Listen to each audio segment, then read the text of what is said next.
छात्र, आज हम कक्षा 10 की मनोरे गणित में प्रश्नावली 7A के प्रश्नों का हल समझेंगे। आज हम इस प्रश्नावली में प्रश्न 6 से हल समझेंगे।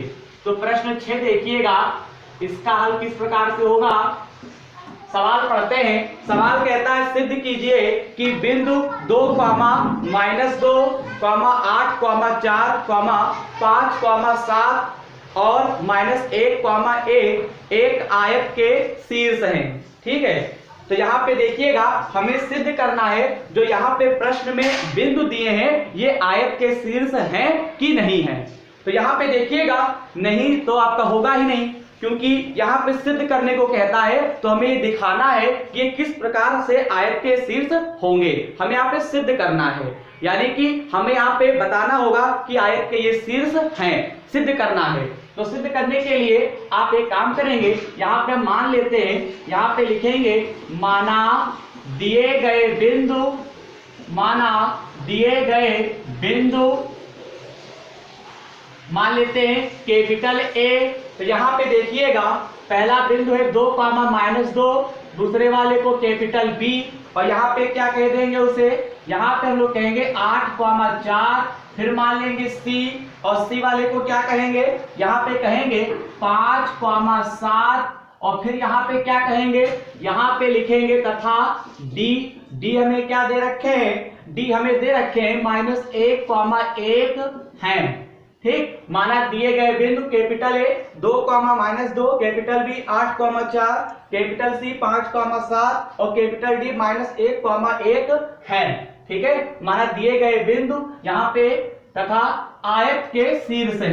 ये आप लिख दीजिए, आयत के क्या है, ये शीर्ष है। अब देखिएगा माना दिए गए बिंदु कैपिटल है 2, -2, बी 8, 4, सी के 5, 7 और डी -1, 1 आयत के क्या है, शीर्ष है। अब देखिएगा हम यहाँ पे एक आयत बनाते हैं, यहाँ पे एक हम आकृति बना रहे हैं, यानी एक हमने आयत बनाया। आयत का मतलब ये होता है आमने सामने की भुजाएं बराबर होती हैं।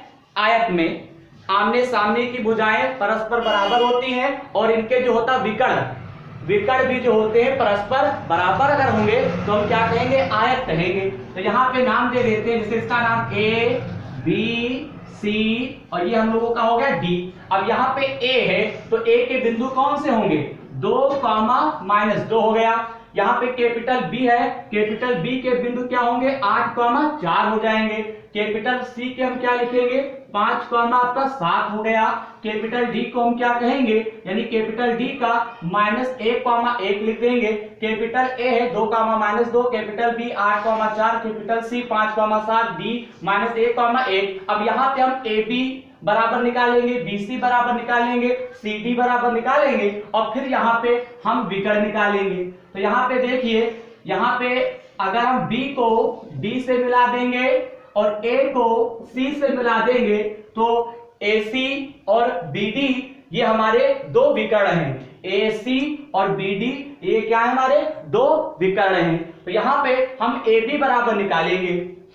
तो देखिएगा जब आप AB बराबर निकालोगे तो आपको बीच की दूरी का फार्मूला लगाना होगा, x2 - x1 का whole of square, y2 - y1 का होल ऑफ स्क्वायर। अब यहाँ पे बिंदु क्या दे रखे थे वो लिख देते हैं। जब AB निकालोगे तो AB के बिंदु लिए जाएंगे, तो यहाँ पे आपका क्या हो जाएगा, एक बिंदु है 2, -2 और यहाँ पे तथा लगा के हम यहाँ पे B लिखेंगे और यहाँ पे आपको क्या दे रखे हैं, 8, 4 दे रखे हैं। अब यहाँ पे आप नाम दो, यानी x1, y1 और x2 और y2 मानेंगे। अब यहाँ पे AB बराबर चलिए निकालते हैं। तो यहाँ जब निकालोगे तो देखिएगा यहाँ पे x2 - x1 है, x2 के स्थान पे क्या लिखोगे, x2 के स्थान पे आप 8 लिखोगे, x1 के स्थान पे आप क्या लिखोगे, 2 लिखोगे, होल आप स्क्वायर कर दोगे, y2 के स्थान पे क्या लिखोगे, 4 लिखोगे, y1 के स्थान पे आपका -2 है, x2 है तो 8 हो गया, x1 के स्थान पे 2 लिखोगे, y2 के स्थान पे आपका 4 हो गया,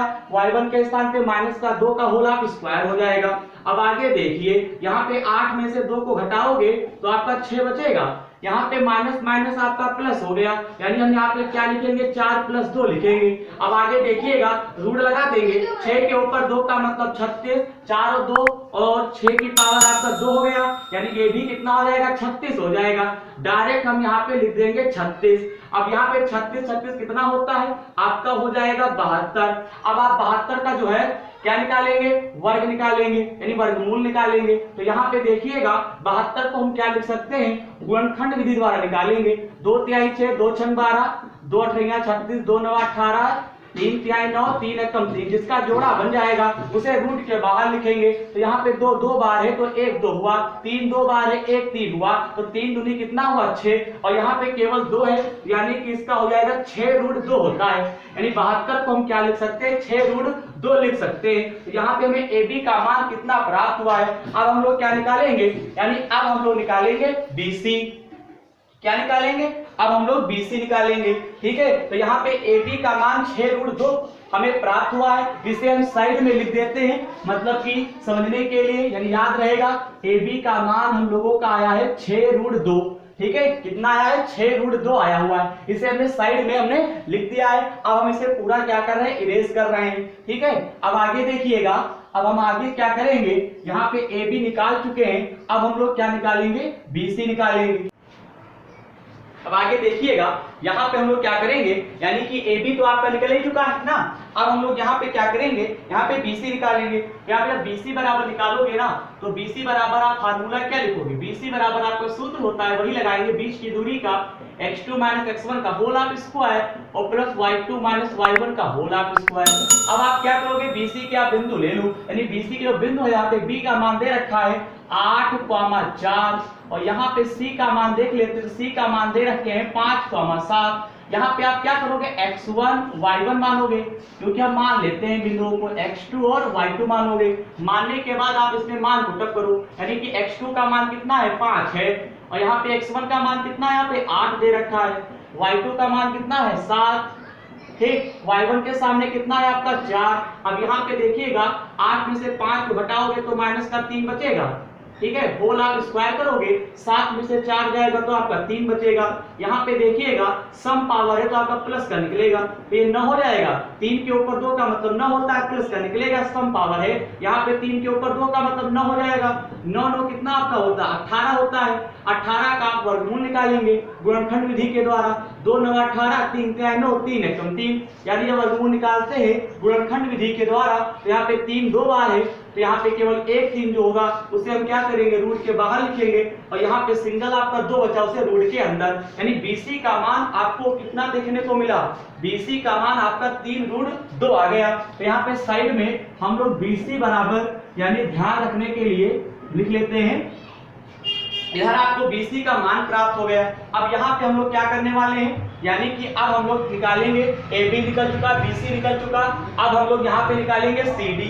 क्या निकालेंगे, CD निकालेंगे। तो यहाँ पे CD बराबर आपका सूत्र क्या होता है, यहाँ पे लिखेंगे x2 - x1 का होल ऑफ स्क्वायर, और प्लस यहाँ पे y2 - y1 का होल ऑफ स्क्वायर करेंगे।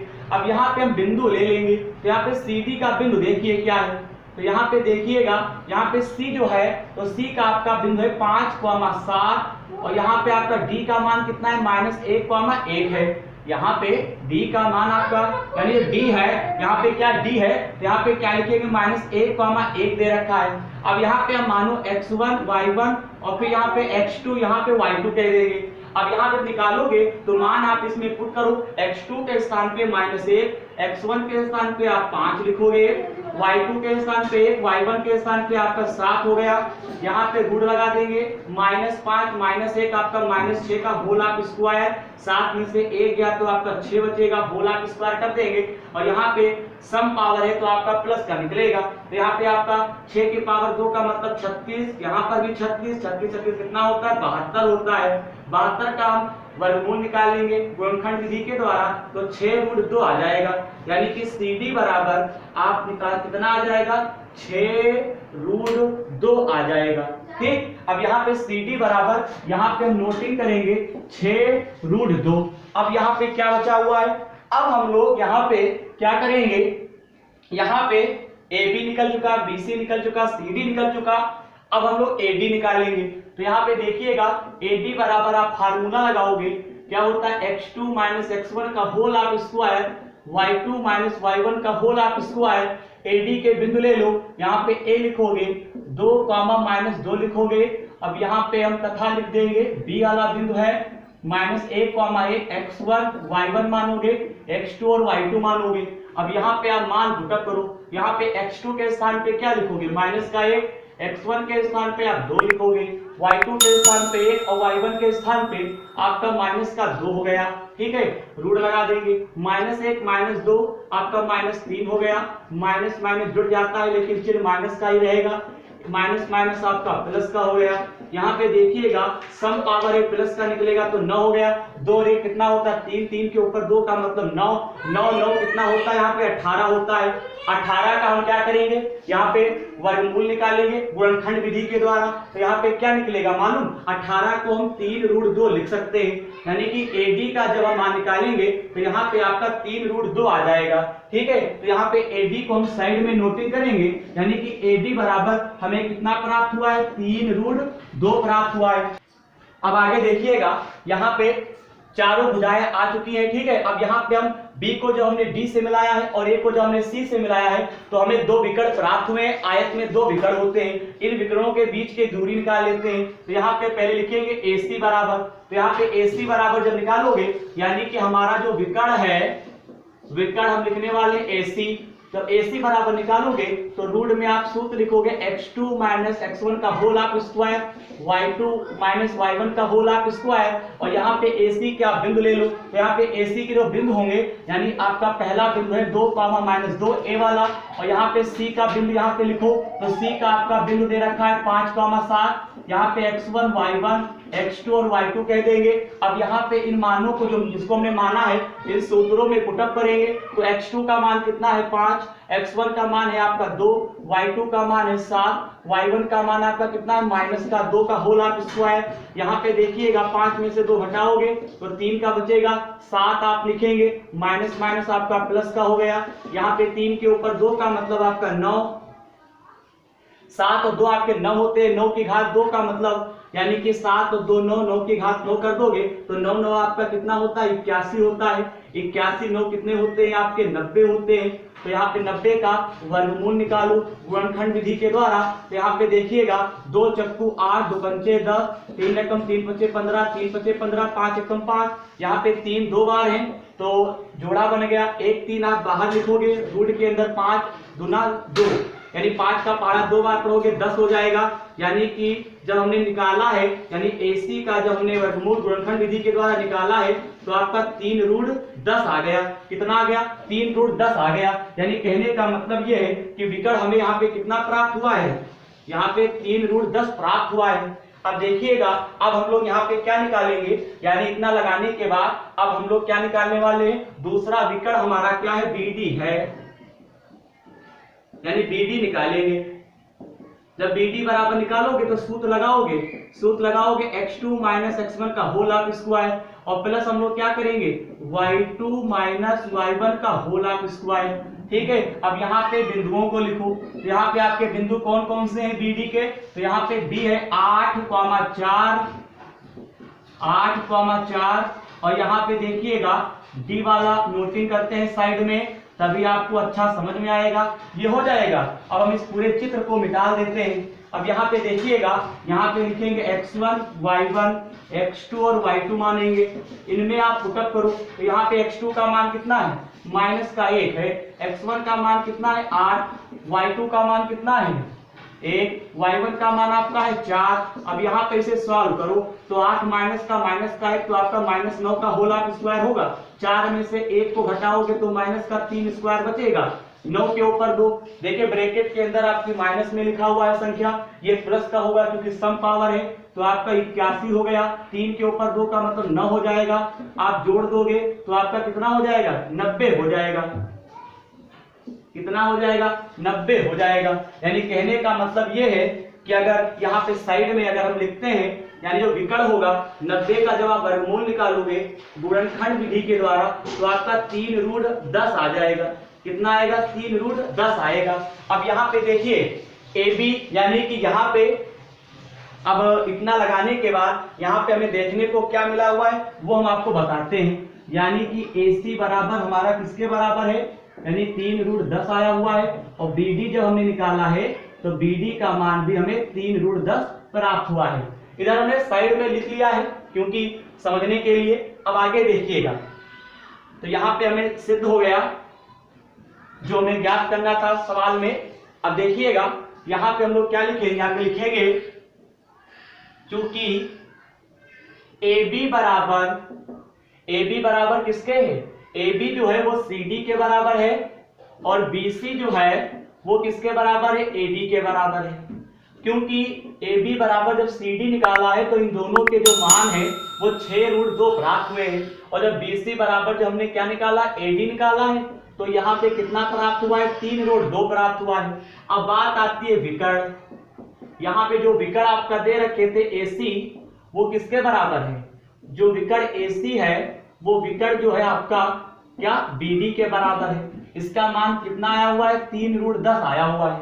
अब हमने इसको साइड में मिटा दिया, ठीक है। तो यहाँ पे देखिएगा AB बराबर CD, BC बराबर AD, यानी आमने सामने की AB का जो यानी कि आमना होगा, यानी AB का जो सामना होगा CD से, BC का जो सामना होगा AD से, ठीक है। तो इनका जब आमने सामने की जब भुजाएं बराबर हैं और इनके जब विकर्ण परस्पर बराबर हैं तो इसे हम क्या बोलेंगे, आयत बोलेंगे। तो यहाँ पे लिखेंगे